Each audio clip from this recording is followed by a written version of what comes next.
কিন্তু পলি দিয়ে ভরাট করার পরে এই পলি কোনো ক্রমে শুকাচ্ছে না। যখন আমাদের রমজানের ছুটি হয়ে গেল, আমরা তার আগেই শিক্ষক, শিক্ষার্থী এবং এলাকাবাসী পরামর্শ করে এবং শিক্ষার্থীরা উদ্বুদ্ধ হয়ে এখানে 3 রকম বীজ বপন করা হলো। এলাকাবাসী খুবই উদ্বুদ্ধ হয়েছে, শিক্ষার্থীরা খুব আনন্দ পেয়েছে। অনেক সুন্দর শাক হয়েছে। এই শাকগুলো শিক্ষার্থীরা খাচ্ছে, ছেলেমেয়েরা নিয়ে যাচ্ছে, এলাকাবাসী নিচ্ছে, শিক্ষকরা নিচ্ছে। এগুলো ব্যবসায়িক ভিত্তি বা অর্থনৈতিক ভিত্তিতে করা হয়নি। যদি কিছু শাক বিক্রি করতে পারি, শিক্ষার্থীদের ক্রয় সামগ্রী কিনে দেবো। এবার কি খেলাধুলা করতে পারবে এই যে মাঠে? 1 সপ্তাহের ভিতরে করতে পারবে। 1 সপ্তাহের ভিতরে মাটি কিছুটা শুকিয়ে। এটা কেমন খরচ হয়েছে? এটা এখন 2,90,000 টাকা খরচ হয়েছে টোটালি পলি উঠাতে। পেয়েছে। এটা ইউনো মহোদয় দিচ্ছিলেন 7 টন চাউল এবং বাকি টাকা স্কুলের ফান্ড থেকে সমন্বয় করা হয়েছে।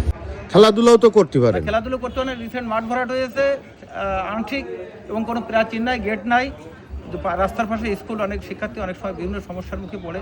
তা আমরা একটা ভবনের জন্য জোর দাবি জানাচ্ছি, যদি সরকারিভাবে একটা ভালো ভবন হতো, শিক্ষার্থীর শিক্ষার গুণগত মান এবং শিক্ষার্থী বান্ধব পরিবেশ হতো।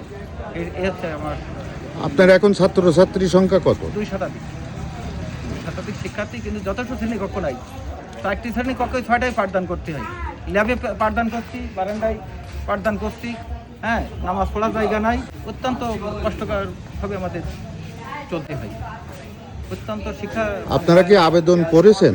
আমরা বারবার বিভিন্ন এমপি, তারপরে ডিসি অফিস, শিক্ষা প্রকৌশল, বিভিন্ন জায়গায় আমরা আবেদন করছি। আবেদন করেও আজও আমরা কোনো ফল পাই না।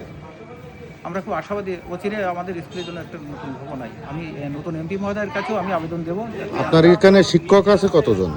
আমাদের শিক্ষক আছে 16 জন, মোট 18 জন স্টাফ, এবং অধিকাংশ বিশ্ববিদ্যালয় থেকে পড়ে আসার নতুন এনআরসি থেকে প্রাপ্ত শিক্ষকরা, দক্ষ শিক্ষকরা এখানে পাঠদানে রত আছে।